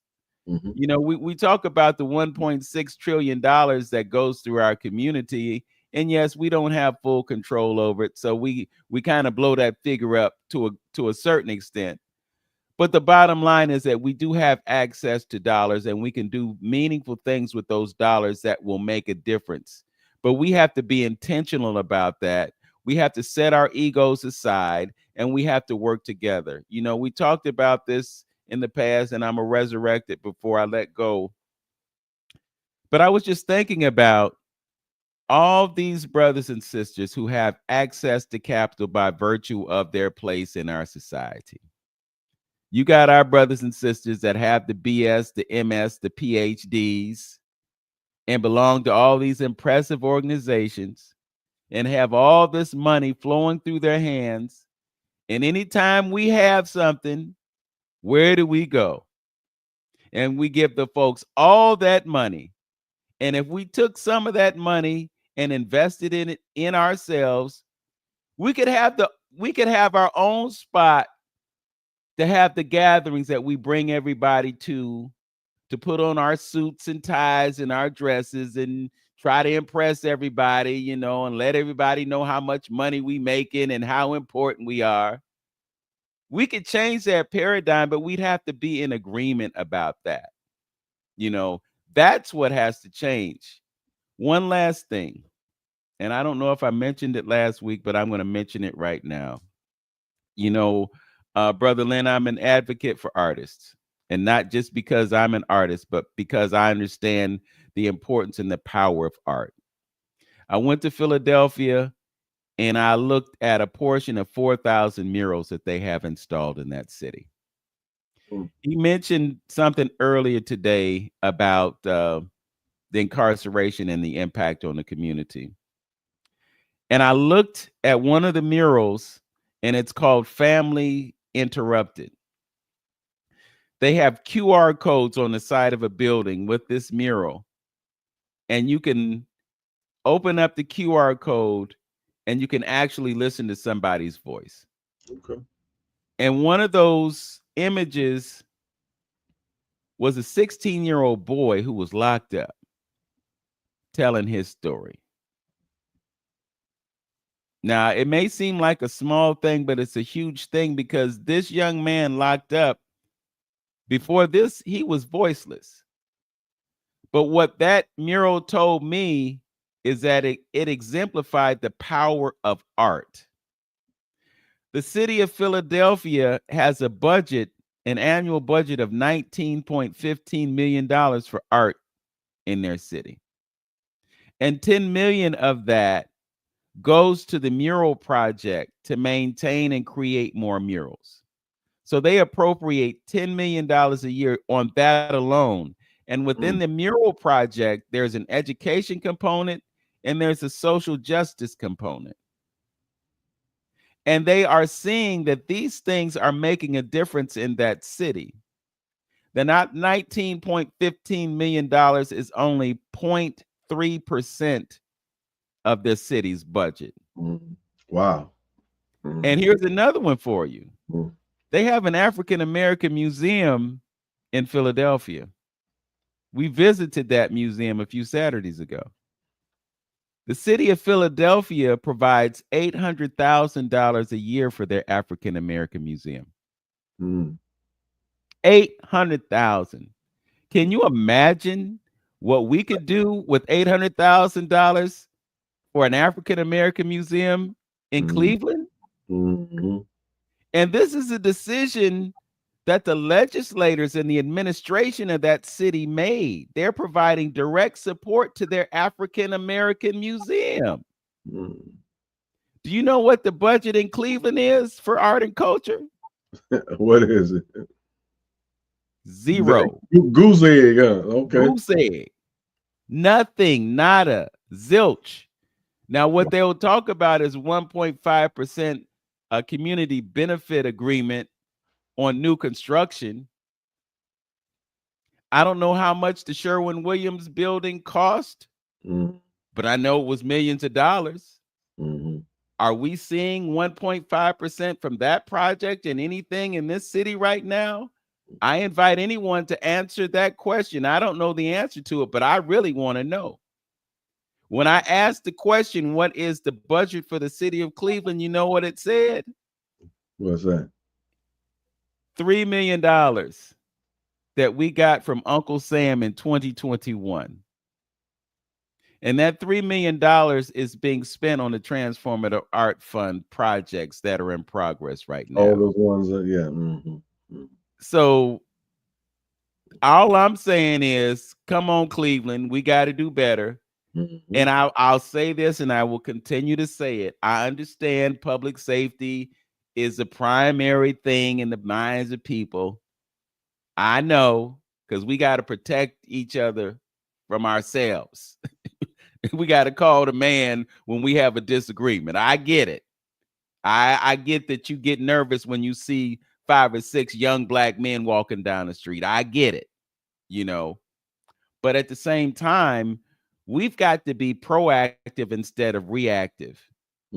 And having more police officers on the street is not going to prevent the dysfunction that happens in the family that causes the police to have to be called in the first place. Absolutely. So we have to be intentional about creating programs and institutions that can make a difference. And the first step in that is to legislate a department within the city administration to deal with art and culture. And if you have to tie it to public safety, do that. You know, social justice, that's public safety, if you think about it. So let's be creative, you know, bring artists to the table and let us help you create some solutions to the problems. Because unless we do that, you're going to keep doing things the way you've been doing it. Round and round. And we'll get the same results. And we might get more police officers, and we might have money for overtime, and we might have all the things that we want to make us feel secure. But what's really going to make a difference is when we can bring art and culture to everyone. Don't just have it in one school, have it in all schools. Equip those students to become better students. And we can make things change in our community. So I'm going to step off the soapbox. I know I got a little carried away, but you know. Yeah, but you know, and you know, it's funny that someone approached me last night about, you know, seeing what I can do to help. Actually, I'll probably bring him on the show see if he could come in. Our good brother Obi Shelton. I'm gonna reach out to him. You know, and they was he wanted me to help Obi with that with the project over there, the Cultural Gardens. You know, and you know they need 2.5 million, and you know, to finish that up. You know, and I'm you know, shoot, has it ever been? I'm trying to think of Vince, help me out. Do you know of a positive program that really cost our people, let's say a few $1 million, that we actually, the people themselves, took their money and invested in something for ourselves to do. Can you think of a project that we have ever did anything that we can leave a legacy on that cost some real money that people chipped in for over a period of time and done without the help of somebody else? I'd have to really rack my brain, but when you asked that question, the first thought that came to my mind, and this was really more on an individual level than anything else, but that was Winston Willis. Right. When, Exactly. Yeah. That's why. And he, when I was saying it, I thought a little bit of. He did cross my mind a little bit, but I was like thinking, what project, And here we are.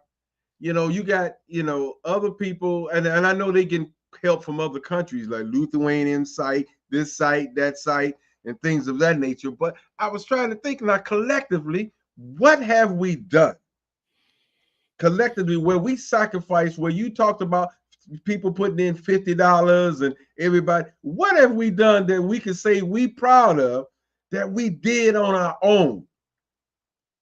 And of course, we're gonna need, like you say, some of them folks sitting on big dough. If I'm giving a program, a dinner, a comedy show front, that's just gonna help with administrative costs. We're gonna need big money to come in order to get that project finished. You know what I mean? And it's how did that make us look? How do we look amongst everybody else that we can't come together with anything, but we giving our monies to the lottery? We out there, shaking and baking all out there, but all kind of nonsense that we doing and spending our money on, but nothing that is substantial, nothing is institutionalized, anything that we can be proud of, that the next generation can finish completing, or something. We need to start it and let them complete it. So I'm saying all that to say that it's always all way back to what we talked about before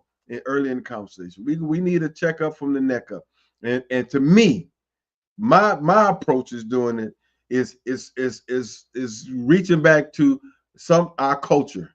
A culture teaches you how to do business with one another, how to resolve problems with one another, what the purpose of a man, woman, and child, and like Amos Wilson said, your culture is economic. If our cultures dictates that we wear hats like this, guess what? Somebody in our culture is making these hats, and so culture is economics as well. So we place too much value on their bull crap, their stuff. Dr. Wilson goes on to say, change the things that you value, that he's psychologically making you value, and the man loses his power. You don't have control because you ain't out there chasing what he's dangling in front of you all the doggone time, and you wasting your time, energy, and money on those insignificant things. Yeah. Right at this time, like I said, like my good brother Ketu was saying, he spent the time and he put in that time and effort in it. I ain't got time. I mean, I don't knock. We need some time for relaxation and enjoyment. Okay. But we shouldn't put as much focus as we are into March Madness, what LeBron James doing and all that. I ain't got time for that mess. You know what I'm saying? I mean, if we really understood the seriousness and what's upon us right now in this country and globally right now, we ain't got time for that. To put that much energy in it. Let me just say that. It's all might be all right. Sit down the game. You did some work. You did some business. You did something in the community that can help, our people or parenting or whatever you did. Okay, if you did that, sit back around, fine. But don't engulf yourself into that crap right now, because that's nothing but a distraction, and it's keeping you away from your God consciousness. So that's where I'm at right now. So we have our ancestors has been here. They have resolved some of these issues that is causing us problems on how to live with one another, our purpose, how to raise a family, how to reconnect to other families to make a community, a neighborhood. We already done that. But the man has put so much poison in your mind for you not to want to reach back and look at your culture that our ancestors got answers to resolve these problems that you're going through right now. That's how deep it runs. But we rather, like Professor Small said, we rather go on a system that is about tearing down nature than one that is talking about lifting up nature and getting involved in. We rather follow the other way of a system that is doing harm to nature rather than somebody complimenting nature. That's where we at. Yeah. Well, I would add to what you're saying, and I think Brother Ketu also mentioned it. We are our ancestors. For sure. You know, that's one. Number two, I just thought about the question that you asked, and the answer that came to my mind is the conference center being built in Kamina, Ghana, West Africa. Okay. That's proof that That's a it coincidence. works. Yeah. You know, and it's something that's duplicatable. You know, we're not the only group of scholars and civically engaged people that have a couple of nickels that we can throw into a pot and build something. We're not the only ones. You know, this is something that should be duplicated here and there. Here and there. Absolutely. So big ups to Nana Kwamina II for coming up with that idea, and let's look forward to execution. My only concern, Brother Lynn, is that the present administration carries through the plans of the previous administration to build that airport. Oh, that'd be nice. Yeah. Yeah. That'd be nice. But other than that, yeah, we are a great and mighty people, and we have the ability to do whatever we put our minds to. And, you know, just thinking about the great minds on that side of the planet and the great minds on this side of the planet, and all of us being one people, you know, they over there inventing electric cars and cars that run on water and all of that stuff. You know, we can get caught up in the plans that the elites have for us, the control that they want to exert over us, and the sense of helplessness that they want us to be mired in. But when we wake up and realize who we are and we do what we're capable of, we don't have to worry about what they planning to do to us, because we'll already be doing for ourselves. Absolutely. So with Absolutely. that, there's no need for us to be hopeless and helpless because we are a great and mighty people. Let me say this last little piece. Our good brother said, because you made me think about it when you said that, is that, you know, don't waste, he said, don't waste a whole lot of time trying to evaluate and change the man. Change yourself, and he will automatically change because you changed. Yes. That's a good place to button it up. And one final reminder, those of you who have been with us, we appreciate you joining us on YouTube and Facebook. If you could go ahead and subscribe to our channels. You can subscribe to The Journey with Antonio, and you can subscribe to my channel. Brother Lynn, I'm at 942. All right. Okay. So, okay. we're getting close to the finish line, and we can get that across the line with your help. So please subscribe to our channels and help us out. And we want to do everything that we can to bring you quality content. You're not getting this in other places. You ain't turning on 107.9. You ain't turning on 93.1. No disrespect to Radio 1. But you're not turning on those stations and getting this kind of content. And trust, this is life-saving stuff. So with that, as always, know yourself, love yourself, be yourself, make today your best day. Peace, y'all. Peace.